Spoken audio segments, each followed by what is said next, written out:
విదేశాంగ వ్యవహారాల శాఖకి సంబంధించి బడ్జెట్లో 15% పెంపుదల కనబడుతోంది. గత బడ్జెట్తో పోల్చితే ఈ సంవత్సరం 15% ఇంక్రీజ్ ఎక్స్టర్నల్ అఫైర్స్ మినిస్ట్రీకి పెంచడం జరిగింది. అయితే అందులో మనం సహాయం చేసేది భూటాన్ లాంటి దేశానికి సహాయం చేస్తాం కాబట్టి భూటాన్కి ఖర్చు చేసే ఉంటుంది. అయితే భూటాన్ చేసే ఖర్చులో ఒక 400 కోట్లు కోత కనబడుతోంది.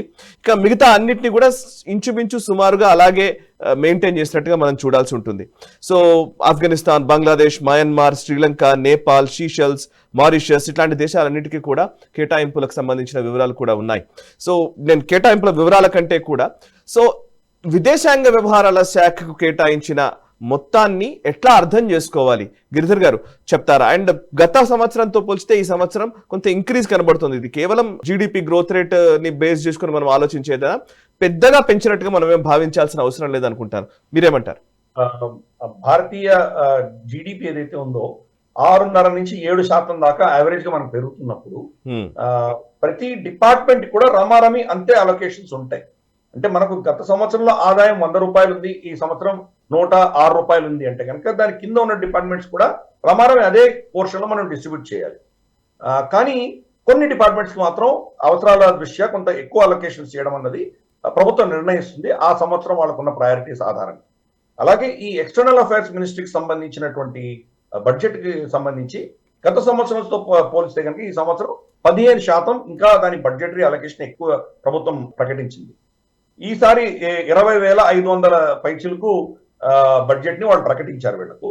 అఫ్ కోర్స్ ఈ బడ్జెట్ లో చాలా ఉంటాయి మనకు, ఎస్పెషల్లీ మనం చూస్తే కనుక మన నేబర్హుడ్, ఇమ్మీడియట్ నేబర్హుడ్ మనకు ఉన్నటువంటి సార్క్ దేశాలు అందాము, వాటిలో పాకిస్తాన్ మినహాయిస్తే మిగతావన్నీ కూడా ఆఫ్ఘనిస్తాన్ కావచ్చు, భూటాన్, నేపాల్, మియన్మార్, బంగ్లాదేశ్, శ్రీలంక, మాల్డీవ్స్ ఇటువంటి దేశాలకు కొంత అలొకేషన్ ప్రతి బడ్జెట్ లోనూ ఉంటుంది. ఈ సంవత్సరం చిన్న అటో ఇటో కొద్దిగా తేడాలతోటి రమారమి అవే మెయింటైన్ చేసాం మనము. అలాగే ఆఫ్రికన్ యూనియన్ కి, ఆఫ్రికాకి సంబంధించి కొంత అలొకేషన్స్ ఉంటాయి.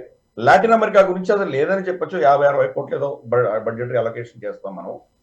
కాబట్టి ఇలా కొంత కంట్రీస్ స్పెసిఫిక్ గా కొన్ని బడ్జెట్స్ ఉన్నా ఇంకొన్ని కొంత మొత్తం వచ్చేసి దాన్ని ఏ దేశంకి చెప్పకుండా ఒక రాసి వీళ్ళకిస్తారు.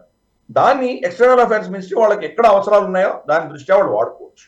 రేపటి రోజు ఫర్ ఇన్స్టెన్స్ మన బంగ్లాదేశ్ తోటి ఇప్పుడు ఉన్నటువంటి సమస్యల దృష్ట్యా అక్కడ కొంత ఎక్కువ ఖర్చు పెట్టాల్సి వచ్చే పరిస్థితి వస్తే దాన్ని తప్పకుండా వాళ్ళ దగ్గర ఉన్నటువంటి పూల్ నుంచి దానికి వాడుకుంటారు. అలాగే మనకు కొన్ని అవసరాలు స్పెషల్ గా రావచ్చు, మనకు చెప్పలేం.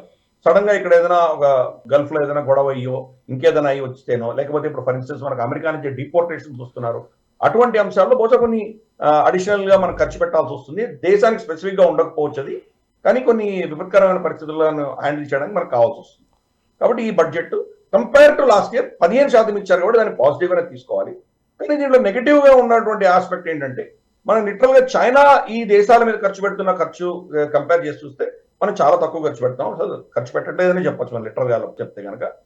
కాకపోతే ఇది వాళ్లకు చైనాకు ఉన్నటువంటి ధనము, వాళ్ళకు ఉన్నటువంటి ఆ జీడిపి మనం ఎలాగో కంపీట్ చేయలేం కాబట్టి మనం టార్గెటెడ్ ప్లేసెస్ లో మనం పెడుతున్నాం.